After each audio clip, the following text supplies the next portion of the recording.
So we're a long way into 2021 now, and this will likely be the year that sees the PS4 and Xbox One die off more and more as people move over to the new consoles. So I thought now was as good a time as any to look back at the last generation and give it some of the recognition and the send-off that it deserves. Now this video is going to be entirely about my experiences personally, and since I had a PS4 rather than an Xbox, let's have a look at the life and games of Sony's sales powerhouse. The PlayStation 4 was announced in February 2013, with Sony's Andrew House saying that the PS4 represents a shift from thinking of a box or console, which is a little bit of an odd thing to say about this console shaped fairly like a box. But instead he said, we should think of PlayStation as a leading authority on play. And as just frankly pretentious as that may sound, by the time that E3 rolled around in June, Sony were winning big against Microsoft's offering the Xbox One.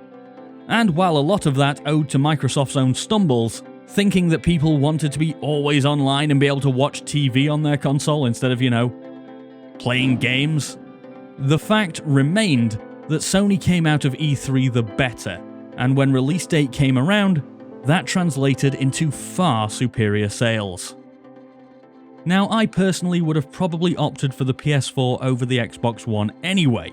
After all, I've owned a PS1, PS2, and a PS3, but never owned any Xbox console. Even so, I ummed and ahed about picking one up and only decided that I was going to get one on launch day. No pre-order, no real thought into it, and I ended up driving about 20 miles just to get to a store that had one. But when I took it home and opened up the box to find this sleek, stylish piece of hardware that promised new levels of gaming, I was still just as excited as I was when I was a kid, getting my first PS1, PS2 or PS3. What was less exciting though, was the launch lineup. It was full of games that were also on the PS3, and mostly just as playable. And, well, knack. And even one of the big potential launch titles, Drive Club, got delayed into 2014. In the end, what we were left with was this. Basically no PS4 exclusives, except for the game that I got in the bundle with my PS4. Booting up Killzone and seeing the first few minutes of the game was like another world. I mean, when I saw the faces of the characters in this opening sequence, it blew me away.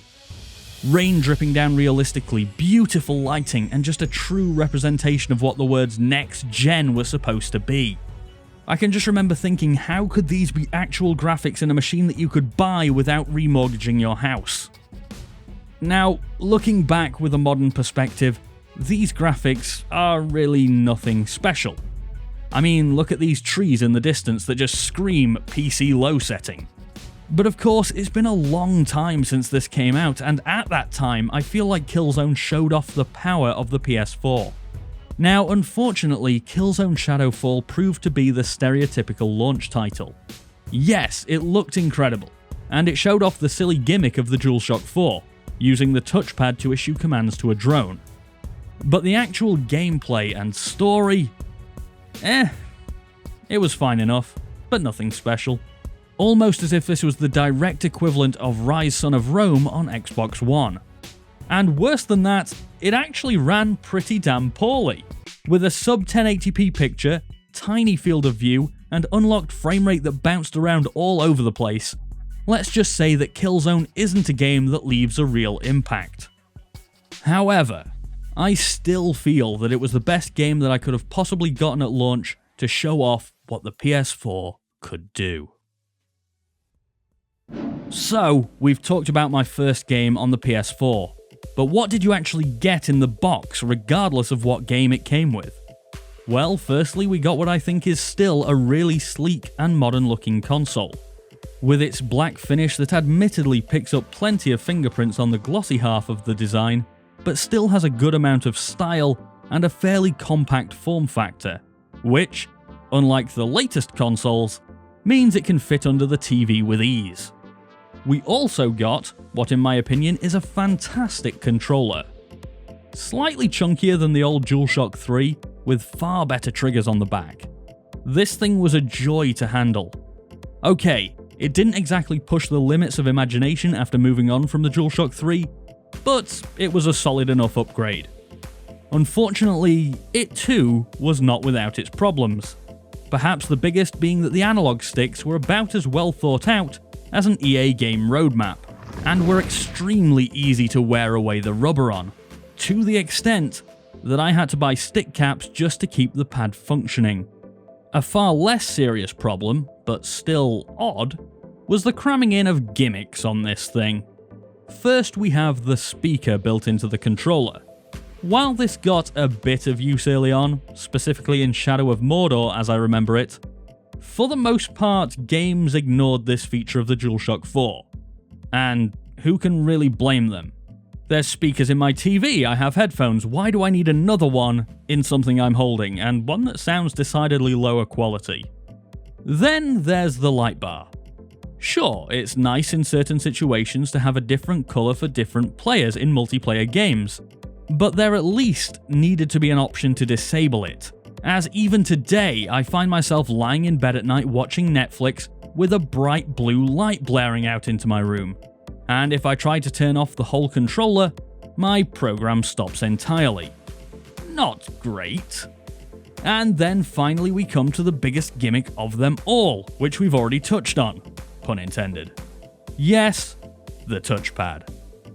While this was used in Killzone Shadowfall, it really didn't need to be.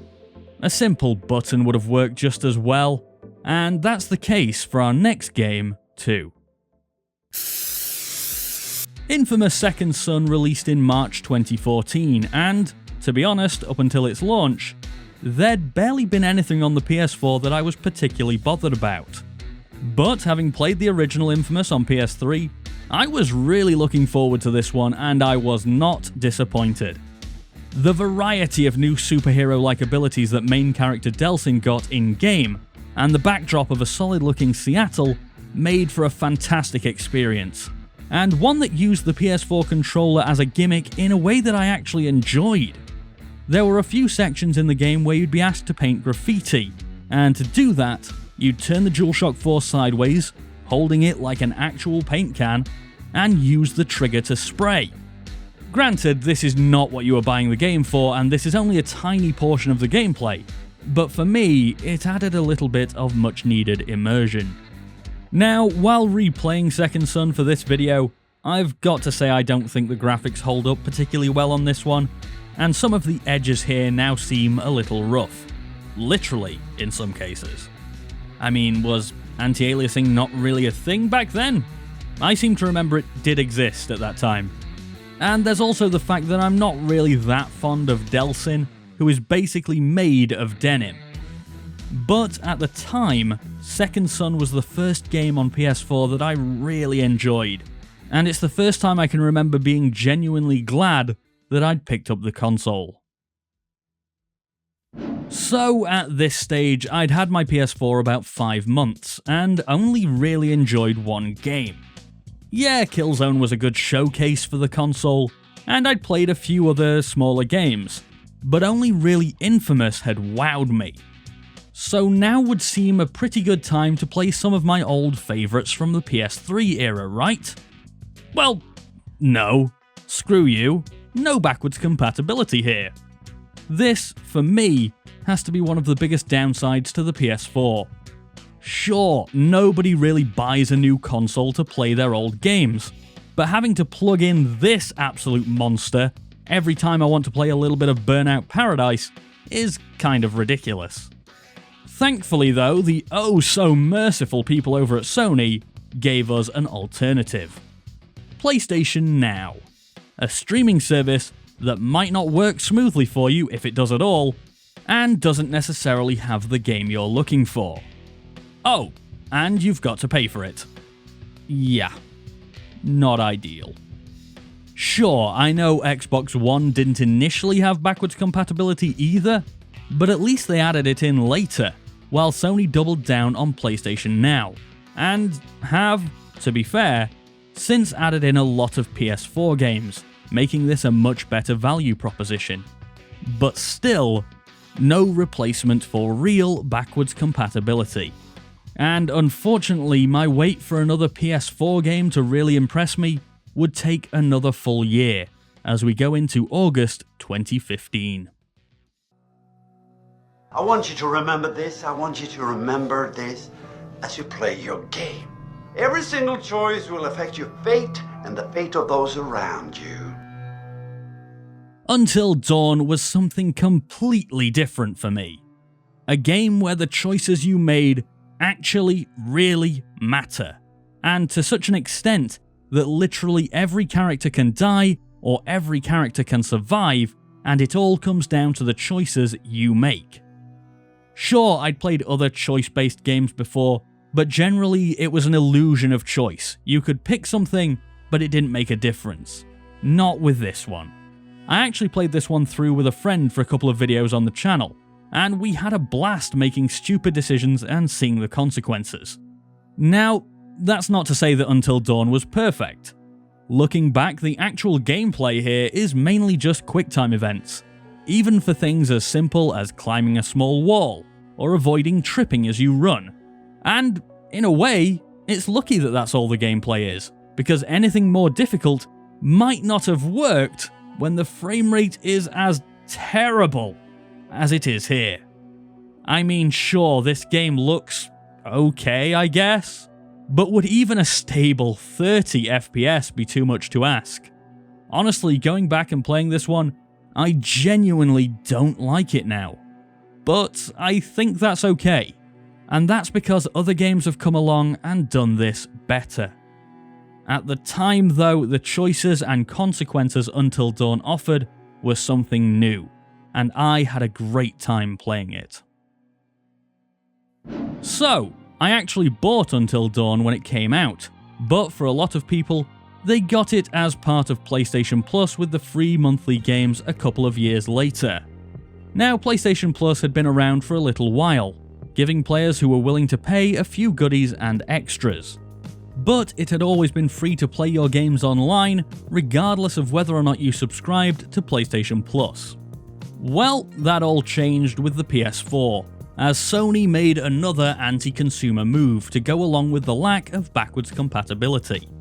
On the PS4, you'd have to pay for the privilege of playing online in the games that you'd already paid for. A system which is definitely totally necessary to ensure that these games can afford to run. I'm just gonna leave this here. On a side note, I occasionally get the urge to play a Call of Duty game, and installing on PC would mean a download that would take roughly half my lifetime. So I'd love to play on PS4 where those downloads just aren't as big, but I'm not going to pay for PlayStation Plus just to play maybe a few rounds on a whim, and then probably forget all about it. Anyway, the point was, paid online gaming sucks. It wasn't necessary when the PS4 came out, and it's certainly not necessary now. So, lucky for me, the next game we're looking at was a fantastic single-player experience. I'm sweating like a hooker in church. You brought a hooker to church? Why not? Yes, it's Uncharted 4, an amazing, globe-trotting showcase for the PS4. In one of the most graphically stunning games to date, Nathan Drake concludes his action-packed adventures. And when I say graphically stunning, I mean, just look. Look at the screen. And bear in mind, this isn't coming from this, but from this. Now, of course, we're only at 30 frames a second here, but just wow. Even today, this holds up extremely well. And it's not just the blockbuster action and amazing graphics, there's also the fact that there are very few games out there with protagonists called Nathan. And, well, obviously I'm going to have a soft spot for those games that do. Now, is this one without issue? No, but honestly, I'm nitpicking. I think the biggest thing is a story issue, and that is that it's definitely weird that all of a sudden Nate has a brother that we haven't heard about for the past 3 entire damn games. But do I care? Not a bit. Well, not really. Overall, this is one hell of a game. And to be honest, the biggest downside of it is that we won't be getting any more from Nate and the gang. Oh, and Sully best character. And the goddamned. So things were going well for Sony, and in a year that saw arguably one of the best looking games ever made come out on the system, and that seeming to be a real winner, it looked like they'd really planned things out well with the release of the PS4 Pro in November 2016. For those who picked up this 3-tier wedding cake of a console, the promise of slick, crisp 4K visuals, or a boost mode to improve performances on their games, was an enticing prospect. For people like me, with a crappy day one PS4, well, it's safe to say some of us were a little worried. Sure, pushing technology forward would be a good thing for everybody, but having a game that's supposed to put out 4K graphics on one console, that's also supposed to be able to play on another console that's barely been able to manage 1080p, I think the worry is there for all to see. What if games were designed with the PS4 Pro in mind, and then you try to play them on a base PS4 and end up with 144p 10 frames a second? Well, fortunately none of that really seemed to happen. Sure, the PS4 Pro performed better, but true 4K 60fps was pretty rare, with most games opting for in-between resolutions and checkerboard rendering. And our old, battered PS4s, in truth, kept putting out a decent level of quality, albeit with the fans ramping up to jet engine levels. Our next game today, however, didn't require supercomputer levels of processing power to run. Instead of cutting-edge, realistic GPU-hungry graphics, it was just stunningly stylish. You're mine! Okay, I might lose my cool a little bit on this one because damn do I love Persona 5. The interesting array of characters, the bizarre storyline, and the blend of normal everyday school life and infiltrating people's subconscious desires to steal their hearts. I mean, what on earth even is this game? And yet it works so damn well. Now for me, Persona 5 was my first Persona game, and despite an initial weirdness factor of not really understanding what was going on, after about an hour I was hooked. I absolutely blitzed through this one in about a week, and may have done again down the years about another 5 or 6 times. Now, it should be said that I have a much higher tolerance for turn-based games than most people, so it already had that on its side. But even then, what a turn-based system. Not only can you attack enemies, but you can knock them all down and negotiate with them for money, items, or to join you. And if you don't fancy that, go for a beautifully animated all-out attack. And aside from the combat system, the story is just great, and surprisingly doesn't pull any punches. Looking at this one starting out, I thought I was in for a fun, light-hearted little experience. But no, and spoiler alert here, within the first few hours of the game, you find out that a teacher at the school has been sexually harassing students, and one of his victims tries to kill herself. Not what I expected at all, but it ended up giving the game a more grounded sense that helped offset all the craziness. Now, I can go on and on about all the things I love about Persona, but honestly, a game can have more of an effect on you because of things that are going on with you personally. And when I played Persona 5, I was having some really nasty dental problems and was in quite a bit of pain, and Persona 5 really helped me through it. So I will always be grateful. Now, since I've just showed you something amazing on PS4, how about we have a look at one of the real disappointments from its lifetime? One that most people may not have been bothered about, but for little old me and my YouTube dreams, this one hurt. It's the PlayStation camera. What a steaming pile of junk. I don't know how much I spent on this at the time, but it's effectively useless.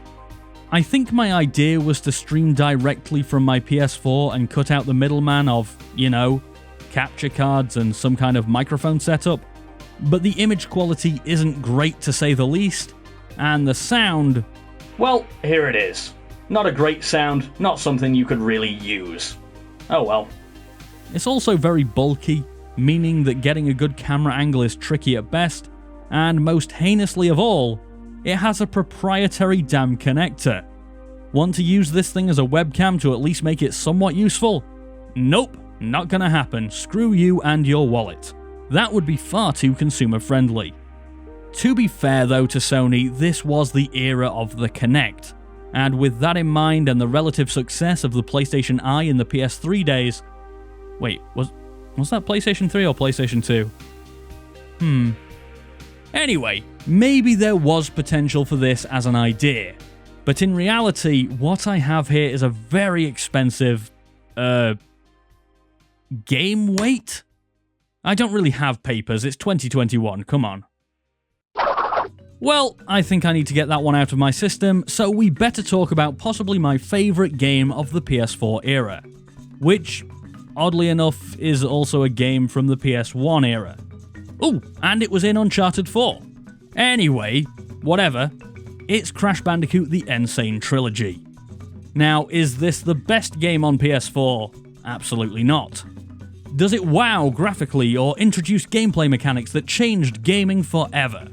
Well, it looks okay, and it's a remaster, so new mechanics are non-existent. No.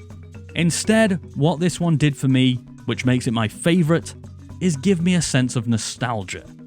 As a kid, me and my dad would play through the Crash games together, and since I was a puny child with feeble gaming skills, my dad would beat all of the tough bosses for me.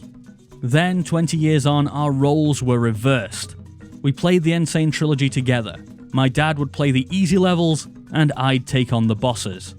Still just as fun, and not to get too sentimental about the power of games and all that, but an amazing thing to be able to share with my dad all these years later. I don't have feelings. It should have been 60 FPS for God's sake, it's a remaster.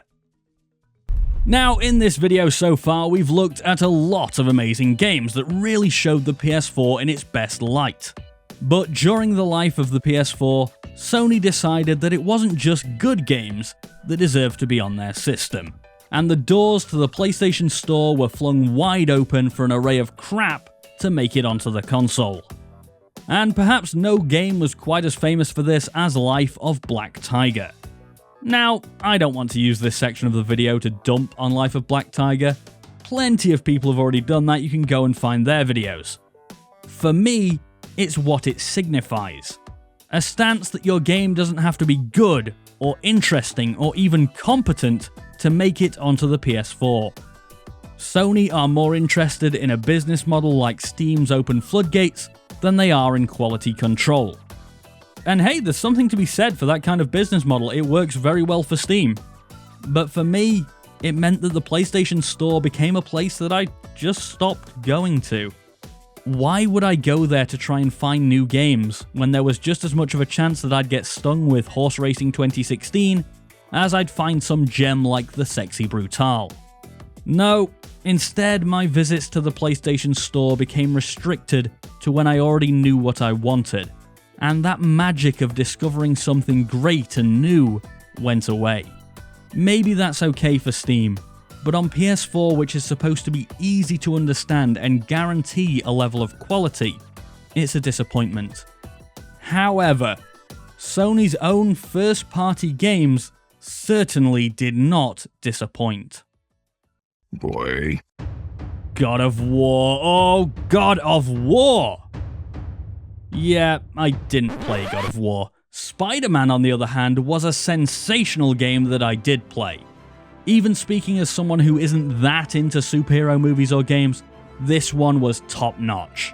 The graphics looked great, the villains were entertaining, the combat was fun and varied with new abilities and interesting mechanics to keep things fresh. But oddly, the thing that I most appreciated wasn't the web swinging or the ass kicking. Nope, it was the costumes. And to be honest, I don't even think it was because I could make my version of Spider-Man look awesome or really, really dumb depending on my mood. I think it was actually because they were all 100% free. In the past few years, I've gotten so used to having to pay for the coolest cosmetics in every game, even ones where I had to shell out 50 quid in the first place.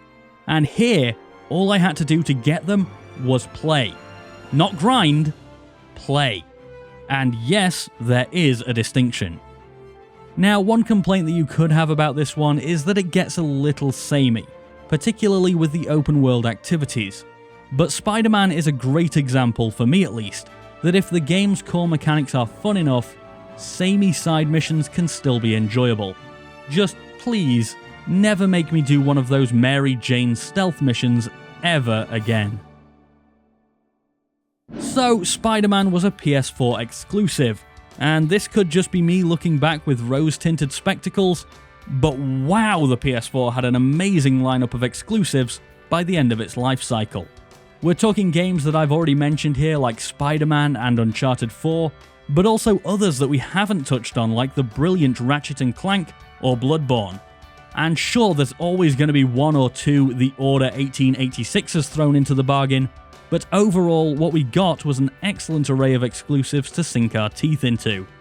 Now, our next game today may have only been a timed PlayStation exclusive, but it definitely made an impression. Yakuza Zero burst onto the scene with what looked like a tough, gritty story about the Japanese mob, and hefty combat mechanics that would see you taking on street toughs and fighting to survive. Then, once it had sucked you in with all of that, it revealed its true nature as one of the wackiest, most bizarre games out there. I mean, seriously, you can buy buildings by flashing cash at them, sing karaoke with insane music videos, race toy cars against children, show off your dance moves, and just so much more. Now, generally when a game goes out of its way to be silly, it just ends up being annoying. We've all played them, you know which ones I'm talking about.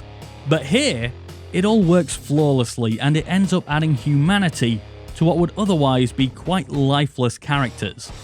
And while I can tell you how brilliant this weird game is, the only way to truly see is to experience for yourself.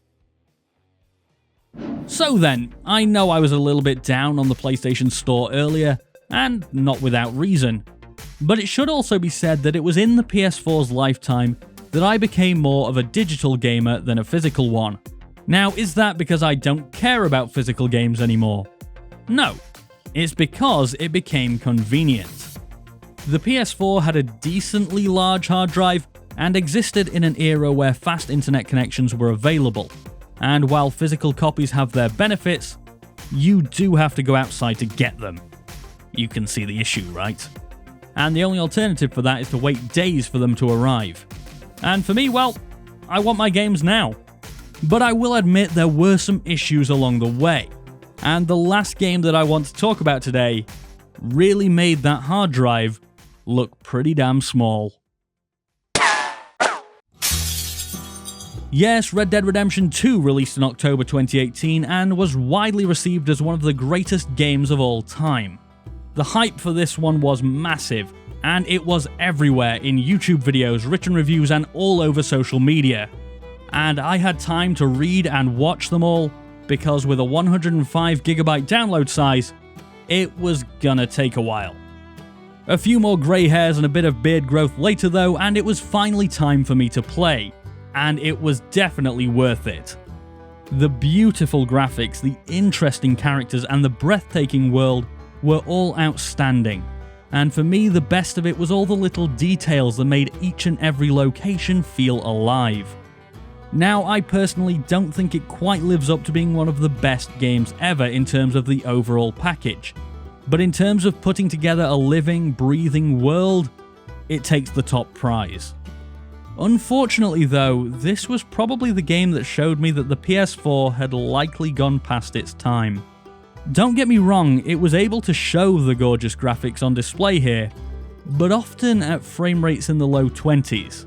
And I was honestly worried at times that it was going to brick itself with the amount the fans were ramping up. So while Red Dead 2 was certainly an excellent game for the system, it was bittersweet, as I knew it was time for the PS4 to make way for something new. And that for me was probably the last great game I played on the PS4. Sure, there were some other amazing games that I didn't mention here, like Horizon Zero Dawn, but the games I did talk about were the ones that meant the most to me. And looking back at the life of the PlayStation 4, I think it was a fantastic console. Not in terms of power, but in terms of the games it gave us. And over the past 8 years, I don't think I've ever gone more than a couple of weeks without turning it on, even if that becomes more and more for Netflix. As for the PS5, well, I haven't picked one up yet, and I don't know if I will. I've owned every PlayStation so far, but I think this time I'll at least wait a little bit. And while it may be a brilliant machine, I don't see me looking back at the end of its life cycle with the same fondness as I have for the PS4. Thank you so much for joining me. I'll see you next time. Oh, and PSVR! Hey, are you still here? Well, thank you, it means a lot. If you could also click that like button and subscribe to the channel, that'd be great too. And if you want to be even more awesome, treat yourself to a game using my Green Man Gaming affiliate link in the description. If not, no worries. Thanks for watching. Nathan out.